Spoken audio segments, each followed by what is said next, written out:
Salamat sa win ko kanina, kahit kinakabahan talaga ako. Anyways, yung question ko para sa mga younger host natin sa unang hirit. Kay Kalay. Kasama po siya. Ito niya. Pwede wala na. At saka kay Anjo. So, from TV, meron ng online pala yung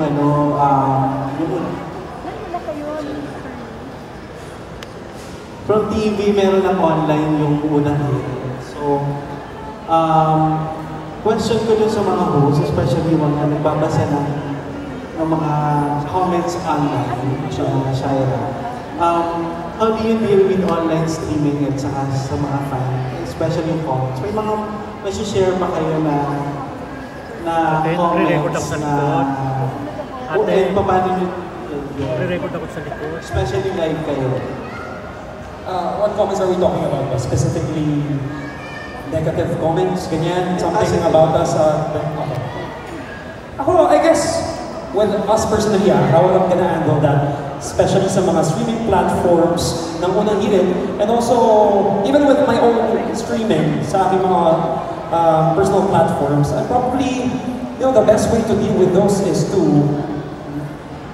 well, personally, I'm talking personally, probably is to neglect. If it's too negative, if it's coming from somewhere na negative at wala namang patutunguhan, then why bother, di ba? But if it's something na you think would help you improve on what you do, what you're doing, on your craft, personally or professionally, probably take it constructively at saka you learn from whatever has been told to you. Hindi mo dapat siya denmahin lang, but also to reflect for you to improve as a person. Yun sa akin. And to add on that, sir, since morning show po kami, sa umaga, sobrang iniiwasan po namin negativity. Mas lalo na po sa group namin kasi we as hosts, we're like a family. So yung mga maliliit na bagay ganito, hindi na po namin pinapansin. Ang sinashare na namin sa umaga, good vibes, love, that's it. Para po pag-reflect namin sa camera, paglabas namin sa camera, yung lagyan po kami ng happiness, all smiles kami, na genuinely na, wala kami tinatagong negativity or anything. So hindi po namin pinapansin as much as possible. Ako po nire-replyan ko. Joke lang. Actually pala. Joke lang po. Ay, hindi, tama naman po, syempre mababasa talaga namin. Yung iba kasi may nagdidiyang pa. Especially nung una natin, yung mga baguhan kami. Nag-share kami ng mga, yung pang everyday. Remember, ate, nag-share kay ate Suzy. Sinasabi ko na, ate, tingnan yung nagko-comment sa akin, araw-araw daw ako may mali. Sorry na, hindi naman perfect, diba? Pero natututo kami. Yun yung nasasabi namin, hindi kami perfect, tao lang po nagkakamali, pero sinisika po namin na mag-improve kami everyday, lalo na kasama po namin sila. Hindi talaga kami ng tips sa kanila.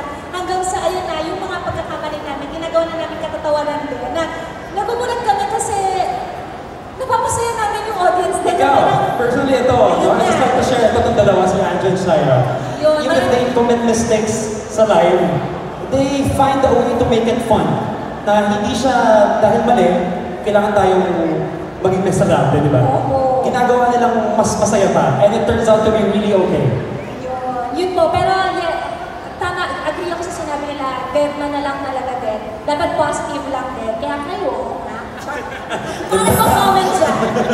May screenshot po siya ng mga pangalan doon. Yun lang po sa amin, sir. Thank you po, sir.